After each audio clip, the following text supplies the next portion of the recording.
Hello students, I am Mr. Abid. Today we will study this chapter from First Flight book. This is chapter number 4 in your book from the Diary of Anne Frank written by Anne Frank. Here we will study the introduction of the lesson. तो प्यारे बच्चों बात समझ आई। आज हम chapter number 4 को cover करेंगे। Okay, from the diary of Anne Frank, जिसका नाम क्या है प्यारे बच्चों? From the diary of Anne Frank. तो chapter number 4 from the diary of Anne Frank. तो सारे बच्चे मेरे साथ बोलेंगे from the diary of Anne Frank, from the diary of Anne Frank, Anne Frank की डायरी से, एनी फ्रैंक की डायरी से। फ्रॉम का मतलब से होता है, ओके, एनी फ्रैंक यहाँ पे नाम है, ऑफ का मतलब के होता है, ओके, एनी फ्रैंक की डायरी से, एनी फ्रैंक की डायरी से। तो प्यारे बच्चों बात समझ आई। आगे ध्यान दीजिएगा, इंट्रोडक्शन। तो मैं आपको बताना चाहूँगा ये एक ऑटोबायोग्राफी है। क्या है प्यारे बच्चों? ऑटोबायोग्राफी। ओके, ऑटोबायोग्राफी का मतलब क्या होता है प्यारे बच्चों? जीवनी। तो ये एक जीवनी है जो किसकी है? ओके, एनी फ्रैंक की। किसकी है बेटा?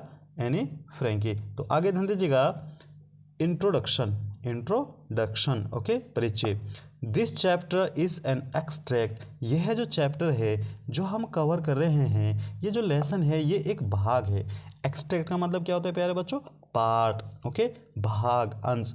विच हैज़ बीन टेकन, जो लिया गया है, from any Franks autobiography, any Frank की जीवनी से। जो कहाँ से लिया गया है?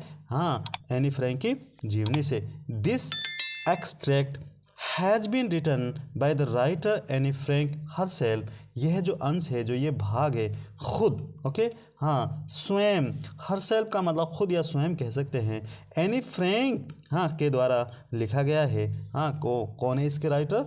एनी फ्रैंक खुद हैं। आगे ध्यान दीजिएगा, this extract is based on Annie's diary. यह जो भाग है एनी की डायरी पर आधारित है। हाँ, बेस्ड ऑन का मतलब क्या होता है?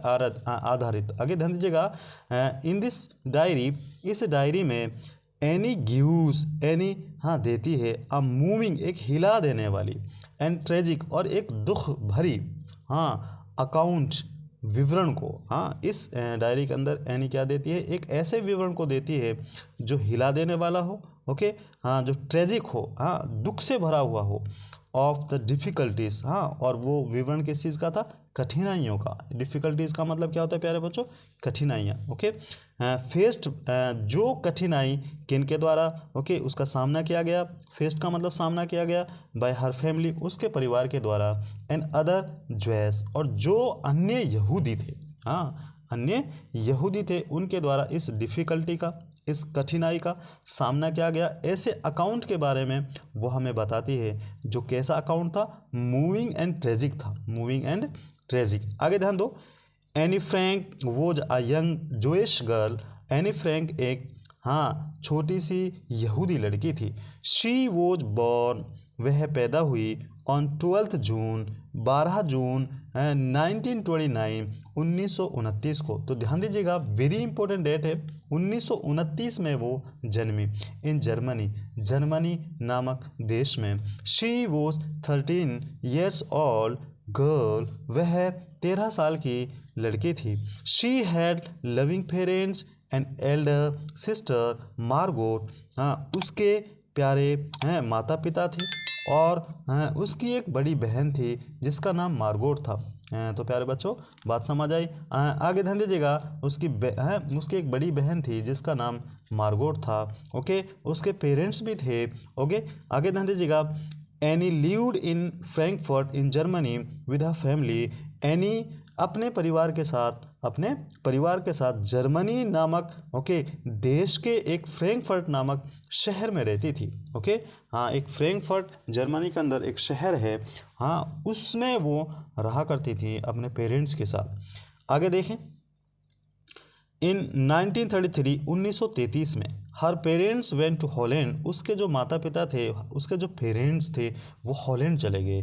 Then Anne and her sister stayed with their grandma, okay. Grandma का मतलब क्या होता है? दादी, ओके, क्या होता है? दादी। फिर एनी और उसकी जो बहन थी, ओके, हाँ, एल्डर सिस्टर जिसका नाम मार्गोट था, वो स्टे का मतलब होता है ठहरना, स्टेड सेकंड फॉर्म है स्टेड, ठहरे विद देयर ग्रैंड माँ, अपनी दादी जी के पास, अपनी ग्रैंड माँ के पास वो ठहरे। They also went to Holland, हाँ बाद में वे यानी कि वो दोनों भी हॉलैंड चले गए, एनी और उसकी जो बहन थी वो भी हॉलैंड चले गए। आगे ध्यान दीजिएगा, एनी लव्ड हर ग्रैंड माँ, ओके, वेरी मच, वह अपनी दादी जी से बहुत प्यार करती थी। सो शी फेल्ट लोनली, इसलिए वह, ओके, अकेला सा महसूस करती थी। आफ्टर हर डेथ, उसकी मौत के बाद, यानी कि जब उसकी दादी जी मर गई उसके बाद वो अकेला अकेला सा महसूस करती थी। इससे पता चलता है कि वो अपनी दादी जी से हाँ कितनी मोहब्बत करती थी। आगे ध्यान दीजिएगा, दैट वॉज वाई, यही वजह थी, शी यही रीजन था, यही वजह थी, शी डिसाइडेड, उसने फैसला किया, टू कीप अ डायरी, एक डायरी रखने का, ओके।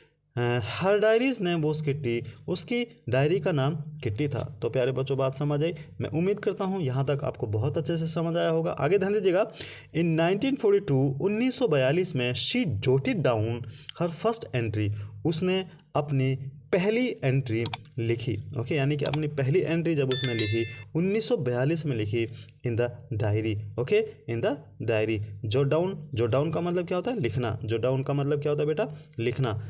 इन 1944 में हर होल फैमिली, उसका पूरा परिवार, वर ट्रैप्ड, हाँ उसको बंदी बना लिया गया, वो फंस गया, एंड ट्रांसफर्ड, और उनको भेज दिया गया, इन कंसंट्रेशन कैंप, एक कैंप उन लोगों ने बनाया हुआ था, हाँ उसमें, ओके, हाँ एक कंसंट्रेशन कैंप का मतलब शिविर होता है, ओके, हाँ उसमें उनको भेज दिया गया, वो फंस गए, हाँ उनको धोखा दे दिया गया, हाँ और वहाँ उनको फंसा लिया गया 1944 में।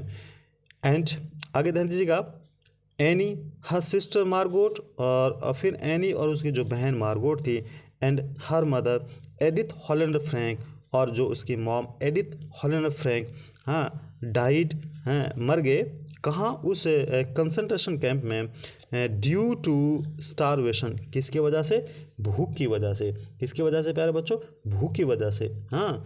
दस इस तरीके से एनी डाइड इन 1945, इस तरीके से एनी 1945 में मर गई, and only her father Otto Frank saved, केवल उसका जो पिता था ओटो फ्रैंक, हाँ वही बचा। तो प्यारे बच्चों बात समझ आए, यहाँ तक मैं उम्मीद करता हूँ बहुत अच्छे से आपको समझ आया होगा, और मैंने आपको समझाने की खूब कोशिश की है, ओके।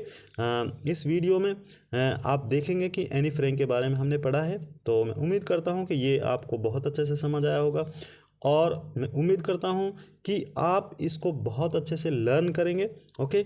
Thank you.